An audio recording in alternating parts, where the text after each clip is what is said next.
सियासी गलियारे की हर हलचल, बात पटना से दिल्ली तक, नजरों से टटोलेंगे, धड़कनों से गुजारेंगे, सबूतों पर कसेंगे, उदाहरणों से संवारेंगे। मुद्दा होगा आपका और बहस भी आपकी। देखिए आपकी बहस विद चंदन, रमाकांत चंदन के साथ एनबीटी बिहार पर। नमस्कार, एनबीटी पर मैं रमाकांत चंदन आपकी बहस में आपके साथ। आपकी बहस में हमारे साथ जुड़ गए हैं भाजपा के प्रवक्ता विनोद शर्मा जी, विशेषज्ञ हमारे डॉक्टर राजीव सिंह जी, और साथ में जुड़ेंगे कुछ देर में कांग्रेस के प्रवक्ता आजमी बारी साहब, और फिर विशेषज्ञ अरुण पांडे जी भी जुड़ेंगे। तो आज के विषय में हमने शामिल किया है कि आदमी राजनीति में जो भी आते हैं वो पद के लिए सब कुछ अपना जो है वो एक तरह से त्याग करने के लिए आते हैं, लेकिन वो पद जरूर पाते हैं और उसके लिए एक दूसरे की कद को भी छोटा करने में लगते हैं। लेकिन कल तेजस्वी जी ने और नीतीश जी ने के द्वारा जो बयान आया है कि न मुझे सीएम बनना है न मुझे प्रधानमंत्री बनना है, तो यह पद त्याग की भावना को लेकर ऐसा लगता है जैसे वो कबीर की राह पर चल चुके हैं और वो आगे बढ़ चुके हैं। तो आखिर अचानक से इस चेंज का क्या मतलब है? अचानक से पद त्याग करने की बात कहां से आ गई, या यह किसी राजनीति का हिस्सा है? हम इस पर समझेंगे अपने भाजपा के प्रवक्ता पहले विनोद शर्मा जी से। विनोद शर्मा जी, अचानक ये पद के प्रति एकदम अनास्था कैसे हो गई, त्याग का भावना कैसे आ गया जी? देखिए, राजनीति में कुछ भी संभव है और आप भी वरिष्ठ पत्रकार हैं, नीतीश जी को भी जानते हैं और लालू जी को भी जानते हैं। तो सच्चाई है कि अभी दोनों को अंगूर खट्टे नजर आने लगे हैं, प्रधानमंत्री के और मुख्यमंत्री के, क्योंकि नीतीश जी भी देखिए जान रहे हैं, सुलझे हुए नेता है कि कहीं से कोई समर्थन नहीं मिल रहा है। बार बार वो आग्रह कर रहे हैं कि कांग्रेस पार्टी स्पष्ट करे कि क्या करना है, कैसे सामंजस्य बैठाया जाएगा, कैसे साथ लेके चलेंगे। लेकिन कांग्रेस के नेता स्पष्ट रूप से कह रहे हैं कि राहुल गांधी छोड़कर और कोई मेरा नेता नहीं हो सकता। दूसरी तरफ लालू जी के मने बहकावे में उनके कहने पर वो हमारे गठबंधन से बाहर गए कि उन्हें प्रधानमंत्री का उम्मीदवार बनाया जाएगा। लेकिन वो जब वहां पहुंचे तो सोनिया गांधी ने मिलने से इनकार कर दिया। सब लोगों ने, कोई फोटो रिलीज नहीं हुआ। वो नियम है कि सोनिया गांधी से कोई मिलता है तो फोटो जारी होता है, लेकिन संभवतः लगता है कि चाय पिला करके बाहर से इन्हें विदा कर दिया गया था। लालू जी के साथ जब गए थे तो बड़ा निराश है माननीय मुख्यमंत्री जी। निश्चित रूप से कोई भी व्यक्ति, कोई भी राजनीतिक नेता चाहेगा कि हम उत्तम कुर्सी प्रधानमंत्री के पद तक पहुंचे, और एक छवि बनी थी हमारे साथ रहने के कारण, रहे, विकास का काम किया हमारे सहयोग से। भाजपा ने हर संभव बिहार को जो भी बन पड़ता है मदद किया कि बिहार का विकास कैसे हो, जिसमें नाम उनका ही हुआ है निश्चित रूप से, क्योंकि नेतृत्व उनका था। तो महत्वाकांक्षा जगी थी इनकी। महत्वाकांक्षा के जगने से केवल कोई पद नहीं मिल जाता है। सच्चाई देखना होगा कि इनके जमीन के पैर के नीचे जमीन नहीं है। कभी अपने दम पर बिहार में आप सरकार नहीं बनाए हैं, कभी आपके अपने दम पर सांसद नहीं जीते हैं। आप 2 सांसद की है जो पूरा देश देख रहा है। तो हमें लगता है कि काफी अनुभवी नेता होने के कारण काफी मंथन किया होगा नीतीश जी ने, और तब इस बात को लाया कि हम नहीं, हमारे लोग बोल रहे हैं। लेकिन लोग क्यों बोल रहे हैं? आपके राष्ट्रीय अध्यक्ष बोलते हैं, आपके सारे प्रवक्ता बोलते हैं कि प्रधानमंत्री के उम्मीदवार हैं, सबको सोचना चाहिए। तो निश्चित रूप से आपकी सहमति के बाद ही बयान आ रहे थे, लेकिन आप सच्चाई की तह में पहुंच चुके हैं कि पूरा देश बदल रहा है। क्योंकि केजरीवाल जी भी अकेले दम पर 2 राज्यों में सरकार है। ममता बनर्जी तीसरी बार अपने दम पर बंगाल में बहुमत के साथ सरकार बनाई है, और सारे लोग वही स्थिति में है। तो आपके पास तो जो पूंजी थी भाजपा की थी, या अभी लालू जी के कंधे पर है। लालू जी पिछली बार 0 पर आउट हो गए थे लोकसभा में, सारी दुनिया ने देखा है, और अभी भी कोई ज्यादा बदलाव नहीं हुआ है। आदरणीय नरेंद्र मोदी जी के काम के पूरा देश कायल है। सारी जनता आज उनका नाम हर जगह लेती है। आज जब वोटिंग होगा तो इनको अपनी सही स्थिति का पता चल जाएगा कि कितनी बड़ी नीतीश जी ने कर दी है, लालू जी और उस गठबंधन में जाकर। और तेजस्वी जी का भी वही हाल है। तेजस्वी जी भी समझ चुके हैं कि हमें बहुमत नहीं मिलेगा, मुख्यमंत्री कैसे आप बन जाएंगे, आपके पास विधायक ही नहीं है। तो इन्होंने भी सपना तोड़ दिया है। देख रहे हैं कम से कम डिप्टी सीएम का तो पद है, अभी तो कारोबार चल रहा है, व्यवसाय चल रहा है, बालू का, शराब का कारोबार उनके कार्यकर्ता जम के कर रहे हैं, सारी चीजें बंद हो जाएगी। तो भी सिलेंडर करके कह दिए कि हम तो अब डिप्टी सीएम ही रहना चाहते हैं, मुख्यमंत्री की कोई संभावना नहीं। तो चंदन जी वास्तविक स्थिति बिहार की है। जी बिल्कुल, हम फिर आएंगे आपके पास विनोद शर्मा जी। तब तक हम राजीव जी से जान लेते हैं, आपको क्या लगता है, ये पद के प्रति एकदम हम कह सकते हैं अनिच्छा जाहिर कर रहे हैं, ये किसी रणनीति का हिस्सा है या सही स्थिति है राजनीति की? देखिए ये अनिच्छा नहीं है, मुझे लग रहा है कि ये मुझे लग रहा है कि ये रणनीति का हिस्सा है। क्योंकि देखिए आपने जो, जैसा कि हम लोगों ने देखा कल वीडियो में, आपने वीडियो देखा होगा, तो ये हमने महसूस किया कि तेजस्वी यादव ने जो है अपनी बात जो है सारी से शुरू की, फिर जो है वो विकास की बात करने लगे, फिर क्या है कि भाजपा पे भी विरोधी हुए और नीतीश कुमार को बार बार इंगित करके वो ऐसा दिखाने का प्रयास कर रहे हैं कि देखिए महागठबंधन में सब कुछ ठीक है, अभी महागठबंधन में कुछ इशू नहीं होने वाला है, हम लोग साथ में हैं। तो मुझे ऐसा लगता है कि जो उनके बयान से ये जो वो कह रहे हैं कि पीएम की इच्छा नहीं है, सीएम की इच्छा नहीं है, तो मुझे लग रहा है कि जो महागठबंधन में जो तूफान चल रहा था, इतने दिनों से चर्चाएं चल रही थी कि तेजस्वी यादव जो है होली के बाद सीएम का पद बनेंगे, तो मुझे लग रहा है कि इस बयान से सिर्फ कुछ दिनों के लिए जो महागठबंधन में जो तूफान आ गया था, जो लोग मांग कर रहे हैं कि तेजस्वी को सीएम बनाइए, मुझे लग रहा है कुछ दिन के लिए शांति होगी। और मुझे ऐसा लग रहा है कि भाजपा को ये जो कॉम्बिनेशन दिखाने का प्रयास किया गया है, जो मुझे लगता है कि जो आप कह रहे हैं कि रणनीति के तहत ही है, तो मुझे लग रहा है कि भाजपा को कहीं ना कहीं इस बात से परेशानी हो सकती है, क्योंकि महागठबंधन अगर साथ रहेगा तो मुझे ऐसा लगता है कि ये जो महागठबंधन का जो साथ है कम से कम लोकसभा चुनाव तक तो मुझे लगता है रहेगा, और उसके बाद विधानसभा उसमें उस पर क्या रिजल्ट आता है, तो मुझे लग रहा है कि ये रिजल्ट पे निर्भर करेगा कि 2025 में कौन सीएम बनेगा, या कौन सा गठबंधन कौन सा कहाँ जाएगा। तो फिलहाल ये बात बिल्कुल आप सही कह रहे हैं कि ये बात जो है ये एक रणनीति का हिस्सा है, कोई अनिच्छा नहीं है। राजनीति में जो है कोई भी इच्छा होनी चाहिए, महत्वाकांक्षा होनी चाहिए, राजनीति में हर कोई चाहता है।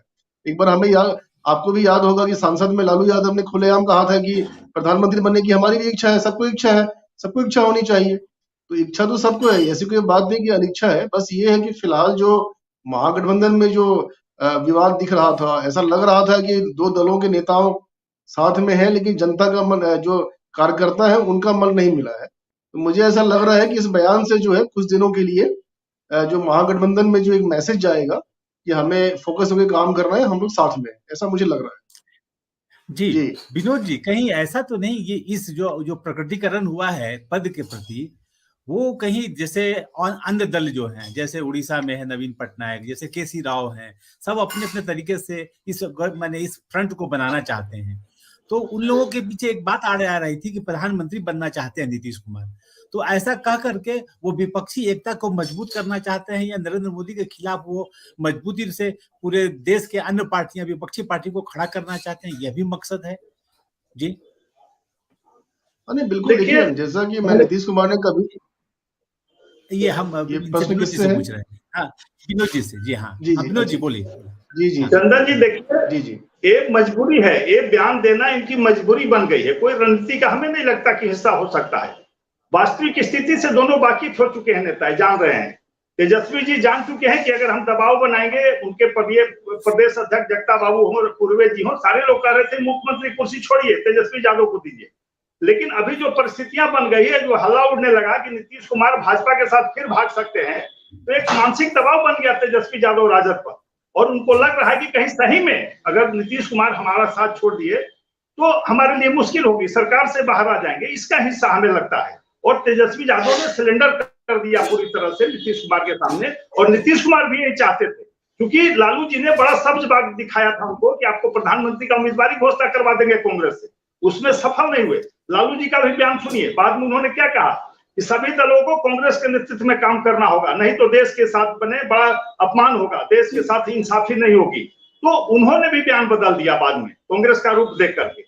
और निश्चित रूप से देखिए, सभी दल जान रहे हैं कि कांग्रेस राष्ट्रीय पार्टी है, और उसके नेता भले ही उस लायक नहीं हो, सक्षम अभी नहीं दिख रहे हैं, लेकिन ये लोग उसके मंच के नीचे जाना स्वीकार करेंगे। क्योंकि देखिए, भ्रष्टाचार अपनी जगह पर है, बदनामी कांग्रेस की अपनी जगह पर है, लेकिन चूंकि इनके पास कोई ऐसा नेता नहीं है जो नरेंद्र मोदी जी का सामना कर सके। जनता का मैंने आशीर्वाद जिस हिसाब से नरेंद्र मोदी जी को प्राप्त है भारत और भारत के बाहर, जो उन्होंने देश का सम्मान बढ़ाया, जनता का जो विश्वास जगाया है, काम करके, तो अभी नहीं लगता है कि कोई दिख रहा है। और ये लोग कहीं ना कहीं अपने में हीनता की भावना इनमें प्रकट हो गई, हमें लगता है ये लोग समझने लगे हैं कि हम बेवजह जो भी इज्जत हमारी बची हुई समाप्त हो जाएगी, जिसके कारण नीतीश जी हो चाहे केसीआर हो चाहे जो भी लोग बैक हो रहे हैं, आदरणीय नरेंद्र मोदी जी का जो विश्व आभा मंडल बढ़ा है उसे घबरा कर अपनी उम्मीदवारी वापस ले रहे हैं और जानते हैं कि किसी राहुल गांधी जान रहे हैं कि कभी अभी प्रधानमंत्री बनने की स्थिति में नहीं है, क्योंकि इतनी छवि अपनी खराब कर चुके हैं। क्योंकि मैं कांग्रेस पार्टी में था,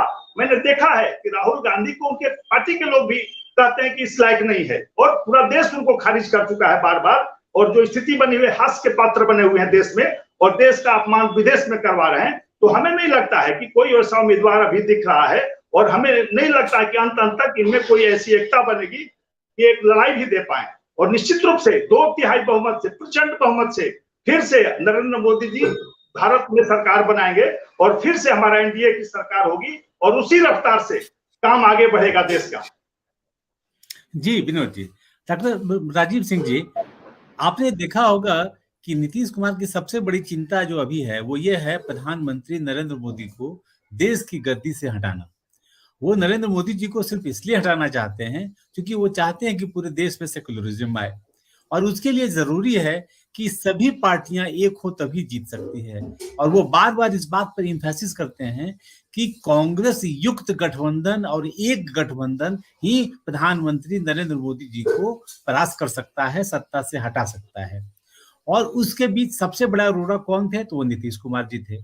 तो नीतीश कुमार ने स्वयं यह कह करके कि मैं प्रधानमंत्री का उम्मीदवार नहीं हूं, शायद जो कांग्रेस अपने अकेले दम पर चुनाव लड़ना चाह रही थी, अब वो गठबंधन में शामिल होने के लिए तैयार हुआ है, क्योंकि लड़ाई तो प्रधानमंत्री पद की ही है। तो जब नीतीश कुमार जी हट जाएंगे तो राहुल गांधी के लिए तो ये मार्ग प्रशस्त हो जाएगा विपक्षी एकता के लिए। तो ये कितना कारगर कदम होगा नीतीश जी के द्वारा उठाया गया जो ये कदम है?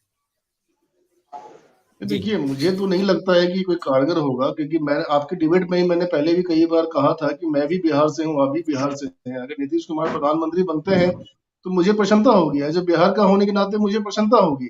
लेकिन कोई भी चीज जब वो आकलन करते हैं तो मौजूदा स्थिति के हिसाब से करते हैं। अभी कुछ दिन पहले हमने सुना कि वो टीएमसी ममता बनर्जी मना कर रही है कि हम कांग्रेस के साथ गठबंधन नहीं करेंगे, कांग्रेस की छवि, राहुल गांधी अगर आएंगे तो छवि खराब होगी, मोदी को फायदा होगा। तो अखिलेश यादव ने भी सपोर्ट कर दिया। कुछ दिन पहले केसीआर भी पटना आए थे नीतीश कुमार जी के साथ में, बकायदा प्रेस कॉन्फ्रेंस हुआ था। वहां पे आपको ये भी याद होगा कि उन्होंने, किसी पत्रकार ने पूछा भी क्या नीतीश कुमार प्रधानमंत्री के उम्मीदवार है, तो केसीआर ने इस बात को टाल दिया। तो मुझे ऐसा लगता है कि अभी जो स्थिति है कि विपक्ष एक साथ हो ही नहीं पा रहा है। वो एक बात है कि एक अनार सौ में, देखिए क्या राहुल गांधी ने जो पदयात्रा किया यहाँ से, तो क्या उन्होंने इसलिए किया क्या किसी दूसरे को प्रधानमंत्री का उम्मीदवार बना दे? कोई मानने के लिए तैयार नहीं है ना। आपके पास सीट नहीं, नीतीश कुमार, जदयू के पास जो है उससे ज्यादा सीट कांग्रेस के पास है, उससे ज्यादा सीट ममता बनर्जी के पास है, वो केसीआर के पास है। तो मुझे ऐसा लग रहा है कि ये जो नीतीश कुमार का जो एक खड़ा किया गया है कि पीएम पद के उम्मीदवार हैं, तो मुझे आज की परिस्थिति में तो मुझे ऐसा कुछ नहीं होता हुआ दिख रहा है। लेकिन हमने राजनीति में ये भी देखा है कि जब देवगौड़ा जी प्रधानमंत्री बन सकते हैं, इंद्र कुमार गुजराल बन सकते हैं, तो फिर चांसेस है, मतलब किस्मत हो और समय हो तो कुछ भी हो सकता है। लेकिन अभी तक परिस्थिति में मुझे ऐसा लग रहा है कि अभी तक कुछ सही नहीं लग रहा है। मतलब एक अनार स्वाभिमान वाली बातें लग रही है प्रधानमंत्री पद के लिए। जी राजीव जी, हमारे साथ जुड़ गए हैं कांग्रेस के प्रवक्ता आजमी बारिश साहब। बारिश साहब, लोग पद पाने के लिए राजनीति में जाते हैं, और आपके नेता नीतीश जी पद त्याग करने की बात कर रहे हैं, इवन तेजस्वी जी भी पद त्याग करने की बात कर रहे थे। कल तक सीएम बनने के लिए वो बहुत तेज से अपना प्रयास कर रहे थे, अब वो बिल्कुल खुलकर बोल चुके हैं। तो ये पद के प्रति अनिच्छा जाहिर करने के प्रति ये एक सामान्य बात है या एक राजनीति है, क्या है ये? रमाकांत जी, ये तो बात स्वागत योग होना चाहिए कि अगर कोई आदमी पद त्याग की बात करता है और ये कहता है कि मैं सेवा करता हूँ, करता रहूंगा, और पद की लालसा के लिए सेवा नहीं करूंगा। मैं उन नेताओं में नहीं है जो ये कहते हैं कि झोला उठा के चल दूंगा और पूरे देश को बेच दूंगा, और सत्ता में आने के लिए हर वो कुकर्म करेंगे जिससे देश को नुकसान पहुंचे। अगर देश को नुकसान पहुंचता है तो सत्ता छोड़ी जा सकती है, ये बड़ी बात है। और देश के तरक्की के लिए, उत्थान के लिए, देश की प्रगति के लिए सत्ता में आया जाता है ताकि सेवा किया जाए और देश को प्रगति के रास्ते पर लाया जाए। लेकिन जो इन दिनों कुछ हो रहा है वो आप देख रहे हैं कि हर चीज को, देश को बर्बाद करने के लिए हर वो काम हो रहा है जिससे देश की बर्बादी को कगार पर खड़ा किया जा सके। तो इस तरह की जो परिस्थिति पैदा की जा रही है और हर लोग लूट खसोट में लगा हुआ है और किसी को इस बात का एहसास नहीं हो रहा है कि देश कहाँ जा रहा है। तो देश की चिंता करने वाले लोगों के लिए के आत्मा में तो ये बात आएगी कि हम सत्ता में रह के क्या करेंगे जब हम देश को सुरक्षा प्रदान नहीं कर सकते हैं, देश को उन्नति, तरक्की और प्रगति के रास्ते पर नहीं ले जा सकते हैं देश, तो हम आखिर करेंगे क्या।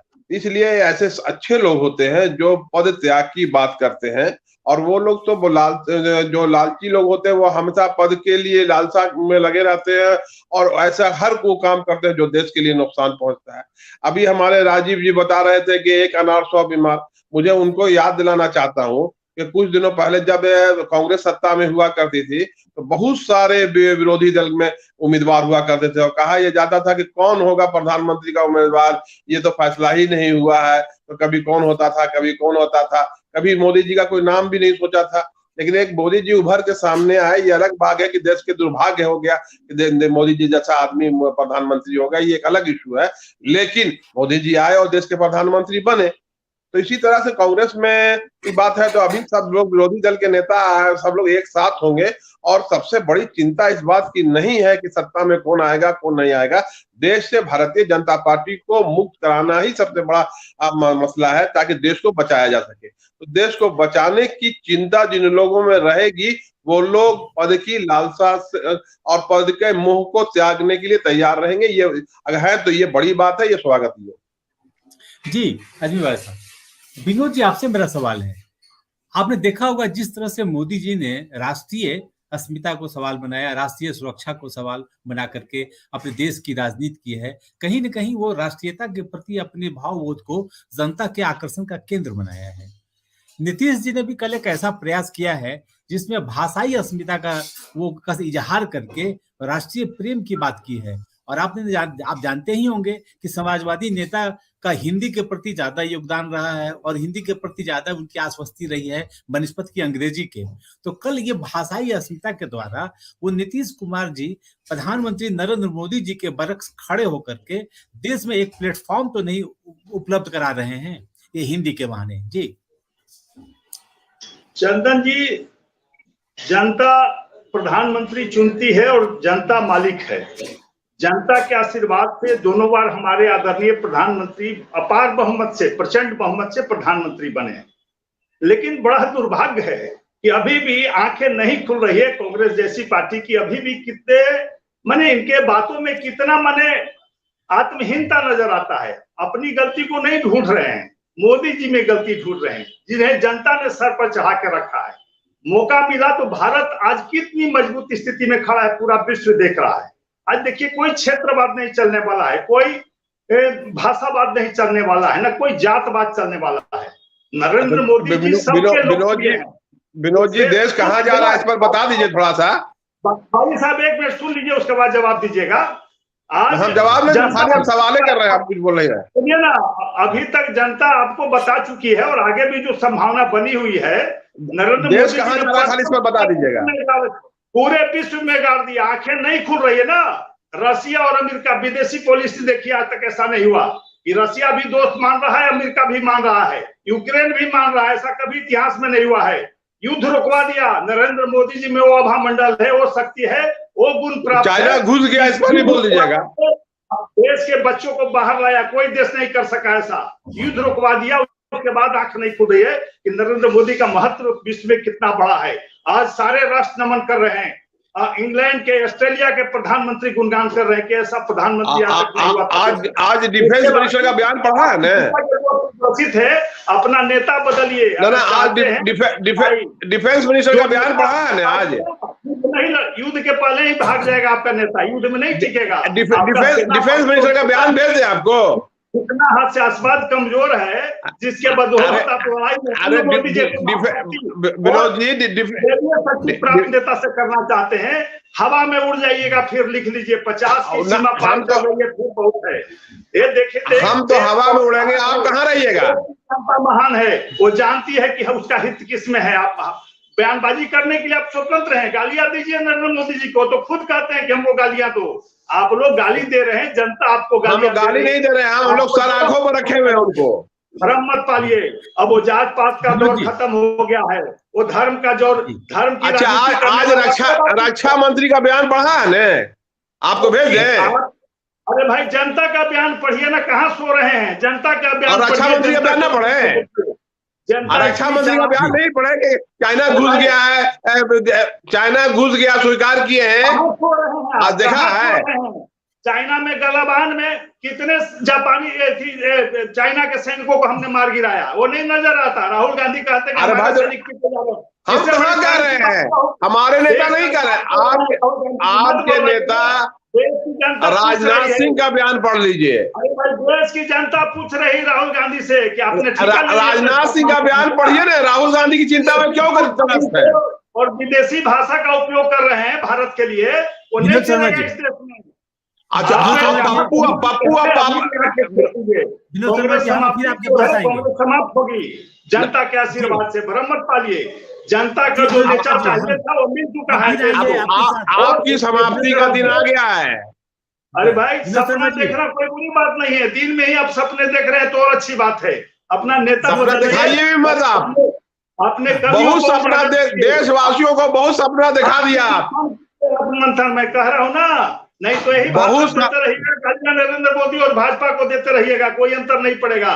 जनता आपको जगह दिखाते रहेगी, और इसी तरह से आप टीवी चैनल और रोड पर घूम करके नेता जैसे आपके विदेश में जाके गाली दे रहे हैं भारत को। रमाकांत जी, विनोद जी से पूछ लीजिए।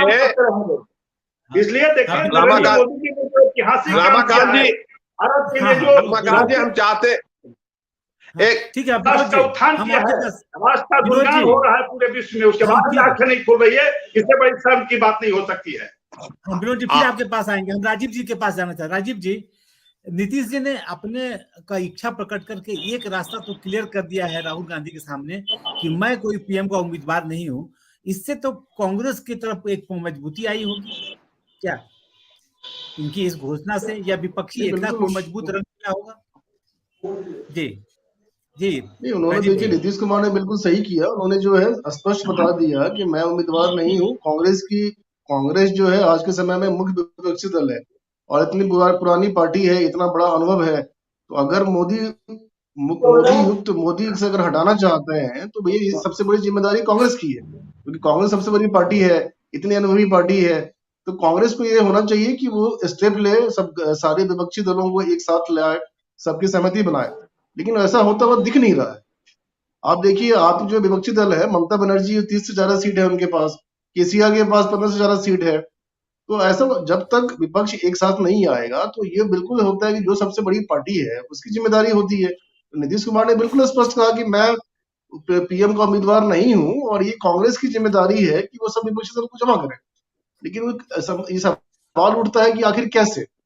देखिए, एक चीज, मैं किसी भी राजनीतिक दल से मेरा संबंध नहीं है, लेकिन मैं एक चीज कहना चाहूंगा कि देखिए, ये जो चुनाव जो होता है, चुनाव की रणनीति भाजपा से सीखनी चाहिए। आप देखिए, अभी बिहार में चुनाव का कहीं दूर तक नहीं है। आप देखिए, भाजपा के जो गृह मंत्री हैं अमित शाह 4 बार चक्कर लगा चुके हैं बिहार का। अभी क्या हो सकता है, क्योंकि भाजपा को ये पता है कि जो चुनावी जो रणनीति है, जो चुनावी रिजल्ट है, वो जनता देगी। आपसी बहस में मैं देख रहा था कि 2 पैनलिस्ट जो है आपस में बहस कर रहे थे, लेकिन मेरे कहने जो कोई भी रिजल्ट आएगा, कोई भी चीज आएगा, वो जनता के बीच जाके होगा, वो जनता करेगी। तो जो चुनावी तैयारियां हैं, जो चुनावी पहले से शुरू करना पड़ता है, आपको बूथ लेवल पे जाना पड़ता है, लोगों से रूबरू करना पड़ता है, स्ट्रेटेजी बनानी पड़ती है, जो कि आप देखिए भाजपा ने बिहार में, मुझे ऐसा लगता है कि भाजपा ने मन बना लिया है कि 24 और 25 का चुनाव वो अकेले लड़ेंगे। जिस हिसाब से मैं देख रहा हूँ कि अमित शाह बार बार आ रहे हैं, सीमांचल का दौरा कर रहे हैं, जो मुकेश सहनी को, उपेंद्र कुशवाहा को और जो चिराग पासवान को जो सुरक्षा प्रदान किया जा रहा है, तो मुझे ऐसा लग रहा है कि अभी से वो चुनावी मोड में है। लेकिन जहां तक पीएम की बात है, ये बिल्कुल नीतीश कुमार ने सही कहा कि ये जिम्मेदारी पूरी तरह कांग्रेस की है, क्योंकि कांग्रेस जो है वो मुख्य विपक्षी दल है, इतनी बड़ी पार्टी है, इतनी पुरानी पार्टी है, तो कांग्रेस को ये प्रयास करना चाहिए कि सभी दल को एक साथ लाए, एक जगह लाए, तभी वो कहीं ना कहीं फाइट दे पाएंगे, मुझे ऐसा लगता है। जी चंदन जी। बारी साहब आपसे जानना चाह रहे थे बारी साहब कि सबसे बड़ा खतरा जो कांग्रेस को लग रहा था कि विपक्षी एकता में अगर वो शामिल नहीं होते हैं, या विपक्षी पार्टियों को लग रहा था कि राहुल गांधी शामिल नहीं होते हैं तो नरेंद्र मोदी जी को हराना आसान नहीं है। दूसरी बात, बिहार जो है भाजपा के लिए इसलिए महत्वपूर्ण बन गया, यहाँ 40 सीटें हैं और इस 40 सीटें में महागठबंधन में एक कांग्रेस है और बाकी जदयू के पास 16 सीटें हैं। बस नेचुरल है कि आप राष्ट्रीय पार्टी हैं और आप प्रधानमंत्री का चेहरा आपके पास में है, तो आप एक बड़ी भागीदारी बिहार में चाहेंगे। क्या इसकी जमीन बनते हुए है महागठबंधन की सरकार में रहते बिहार के संदर्भ में आपको, कि आपको राष्ट्रीय पार्टी के होते हुए एक बड़ी संख्या में आपको सीटें यहाँ लड़ने को मिले? जी बारी साहब, आजमी बारी साहब, आजमी बारी साहब मेरी आवाज नहीं सुन रहे लग रहा है। हेलो आजमी बारी साहब, आवाज नहीं आ रही है। जनता भी नहीं सुन रही है, भी नहीं सुन रहे हैं, कांग्रेस का यही हाल है। हाँ, जनता से कट चुके हैं, हफ्ते भी कट चुके हैं। जी आजमी बारी साहब नहीं सुन रहे हैं और समय भी मेरा समाप्त हो रहा है, इसलिए हम अंतिम कमेंट चाहेंगे विनोद शर्मा जी कि इस जो वक्तव्य कल आया है उसका निहितार्थ क्या है और उसमें भाजपा अपने को कहाँ रखती है?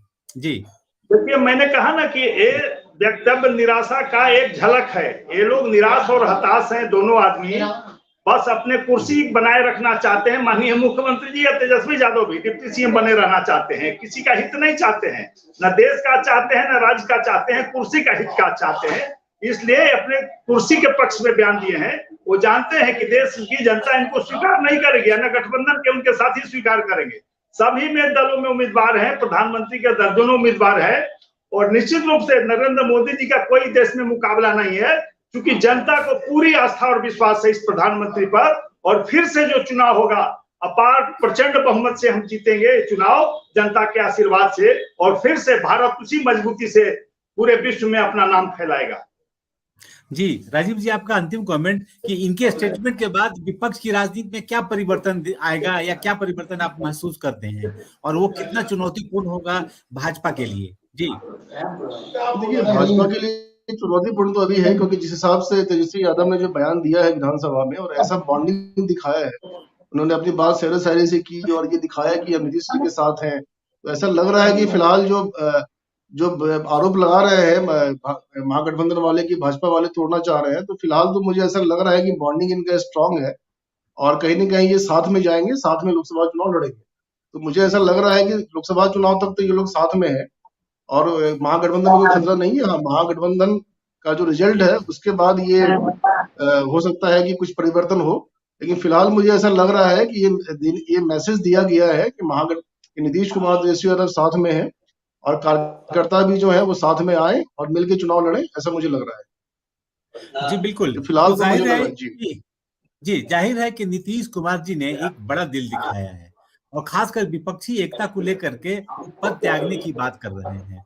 जाहिर है आने वाले दिनों में यह रणनीति कितनी कारगर होती है, या नीतीश जी का एक सपना कि प्रधानमंत्री नरेंद्र मोदी जी को अपदस्थ कर पाते हैं या नहीं, और एक और बड़ा सपना कि पूरे विपक्षी एकता को वो एक छतरी के तले ला पाते हैं कि नहीं, ये उनका चैलेंज है और इस चैलेंज के संदर्भ में ये त्याग है। तो आने वाले दिनों में हम देखेंगे कि ये उनका ये चैलेंज कैसे अन्य विपक्षी दल स्वीकार करते हैं, क्या वन फ्रंट बनता है, क्या वो स्थितियां बनती है जहां नरेंद्र मोदी जी को पराजित करने के कारण दिखे, फैक्टर बने। तो हम अगले दिन फिर हम किसी नए विषय पर आपके साथ आपकी बहस में शामिल होंगे। आपके इस बहस में शामिल होने के लिए बहुत बहुत धन्यवाद। नमस्कार।